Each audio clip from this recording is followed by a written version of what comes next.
It's been 5 consecutive SEC games for us, and it's a tough run, but proud of our guys and the development of our team and what they've been able to do over the past 5 weeks. We felt like we let one of the 5 close the door. Close the door. I think we let one of them get away, but I love the response and the bounce back by our team. And tonight, we played really well. Got off to a good start.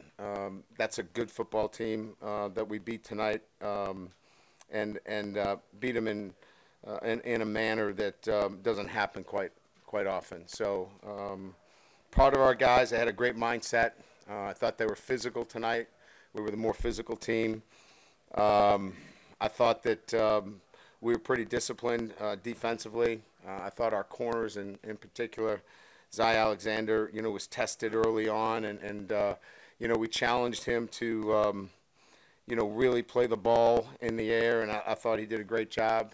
And that's what they wanted to do early. They wanted to throw fades. He took that away from them, and I give our defense a lot of credit. And they've been under a lot of scrutiny, and to see that kind of development over the past couple of weeks has been fun to see. And that offense is just, they're averaging over the last 5 teams that they played incredible offensive production. So throwing it, catching it, running it, the offensive line, pretty impressive stuff. So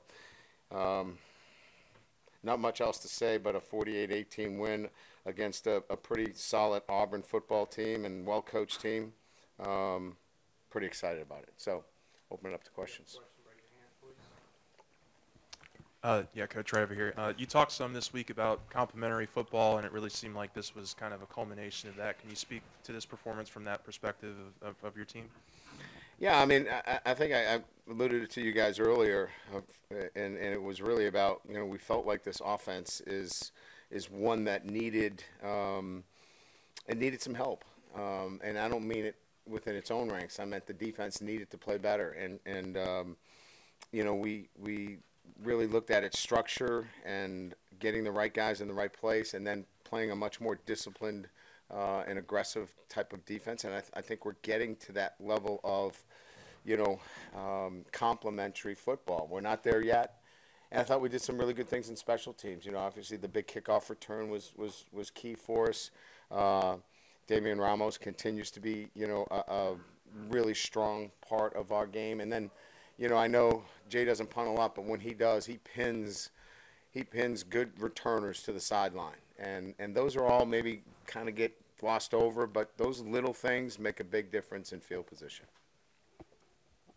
Kind of piggybacking off of that, Coach, if you play this kind of defense, can you win a lot of games? Do you think that you're at that spot now? Well, we've got Army, who's going to be a good, tough, physical football team. This team controls its own destiny at this point, and we need to continue to improve on the defensive side of the ball, continue the consistency, obviously, from an offensive standpoint, but I'll put this team up with anybody in the league right now, and we just need to continue to grow and continue to get better from a defensive perspective in terms of all 11 players knowing their assignments, playing disciplined football, and being, again, much more aggressive to the ball when it's in the air. I think if we do that, this is a team that can compete for a championship. Brian, just looking at the stat sheet here, Logan, John, Josh, Malik, Kyron, Caleb, Mason, the diversity, I guess, of the talent on this team. Yeah, Mason Taylor getting involved, the tight ends. It's pretty impressive, and I thought we did a good job of getting everybody the ball. Kyron Lacey probably had a breakout game. He drops one and comes to the sideline and said, "Coach, I owe you one." I said, "No, you owe me 2," and he got us 2. Thought he played. Last year maybe Kyron doesn't respond the right way and maybe drops his head a little bit. He's matured so much that he stayed positive and said, "Coach, when I get my chance, I'm going to make it up," and it was great to see him do that. What about the challenges of just